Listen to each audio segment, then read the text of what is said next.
Hi, പുതിയൊരു വീഡിയോയിലേക്ക് സ്വാഗതം. ഈ വീഡിയോ ഹൈ റിച്ചിനെ കുറിച്ച് തന്നെയാണ്. അപ്പോൾ ഹൈ റിച്ചിൻ്റെ ഒരു ലീഡർ ആയിട്ട് ഞാൻ ഫോണിൽ സംസാരിച്ചപ്പോൾ അദ്ദേഹം പറയുകയാണ്, 10 ലക്ഷം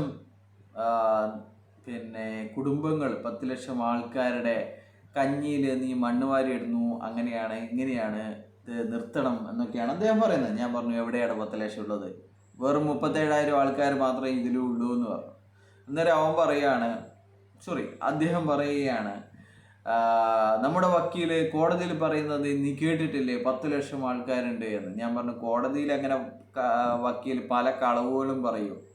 ശ്രീന പറഞ്ഞിട്ടുണ്ടായിരുന്നു 1,80,00,000 ആൾക്കാരുണ്ട്. അന്ന് പിന്നെ ഓൻ അതിൽ പിടിച്ചായി.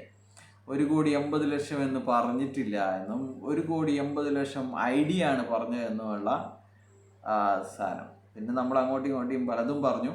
ഞാൻ പറഞ്ഞു, 1,80,00,000, 1,79,00,000 എന്നൊക്കെ പലതവണ ശ്രീന പറഞ്ഞിട്ടുണ്ട്. നീ ആദ്യം പോയിട്ട് അത് കേൾക്കടാന്ന് പറഞ്ഞു. എന്നിട്ട് യൂട്യൂബിൽ നിന്ന് ആ വീഡിയോയുടെ ലിങ്കും ഇട്ടിട്ട് അദ്ദേഹത്തിന് കൊടുത്തിട്ടുണ്ട്. അപ്പോൾ ഇതാണ് ശ്രീന പ്രതാപൻ പറഞ്ഞ ഒരു കാര്യമാണ്, 1,80,00,000 ആൾക്കാരെ ഈ കമ്പനിക്ക് ഉണ്ട് എന്ന്. ഇപ്പോൾ അത് വെറും 7,000 ചുരുങ്ങിയിട്ടുണ്ട് എന്നുള്ളതാണ്.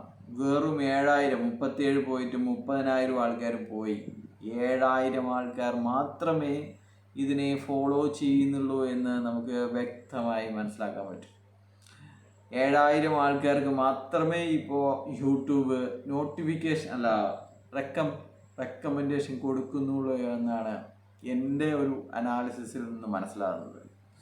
വെറും 7,000 പേർ മാത്രമാണ് ഈ കമ്പനിക്ക് ഇപ്പോൾ കമ്പനിയുടെ തിരിച്ചു വരവിന് വേണ്ടി കാത്തിരിക്കുന്നത് എന്ന് മനസ്സിലാക്കും. അപ്പോൾ 1,80,00,000 എന്ന് പച്ചക്കള്ളം പറഞ്ഞ ഒരാളാണ് നിങ്ങളുടെ CEO എന്ന് പറയാൻ വേണ്ടിയിട്ട് മാത്രമാണ് ഈ വീഡിയോ. ബൈ.